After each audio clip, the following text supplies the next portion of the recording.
2 Samuel 4. When Ishbosheth, son of Saul, heard that Abner had died in Hebron, he lost courage, and all Israel became alarmed. Now Saul's son had 2 men who were leaders of raiding bands. One was named Baanah, and the other Rechab. They were sons of Rimmon the Beerothite from the tribe of Benjamin. Beeroth is considered part of Benjamin because the people of Beeroth fled to Gittaim and have resided there as foreigners to this day. Jonathan, son of Saul, had a son who was lame in both feet. He was 5 years old when the news about Saul and Jonathan came from Jezreel. His nurse picked him up and fled, but as she hurried to leave, he fell and became disabled. His name was Mephibosheth.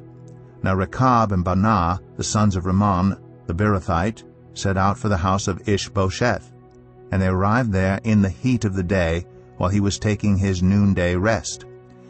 They went into the inner part of the house as if to get some wheat, and they stabbed him in the stomach. Then Rechab and his brother Baanah slipped away. They had gone into the house while he was lying on the bed in his bedroom. After they stabbed and killed him, they cut off his head.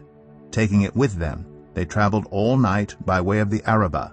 They brought the head of Ishbosheth to David at Hebron and said to the king, "Here is the head of Ishbosheth, son of Saul, your enemy, who tried to kill you. This day the Lord has avenged my lord the king against Saul and his offspring."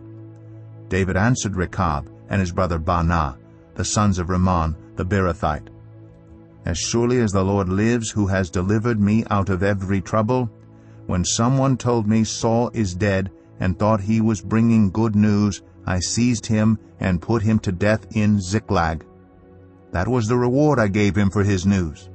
How much more, when wicked men have killed an innocent man in his own house and on his own bed, should I not now demand his blood from your hand and rid the earth of you?" So David gave an order to his men, and they killed them. They cut off their hands and feet and hung the bodies by the pool in Hebron.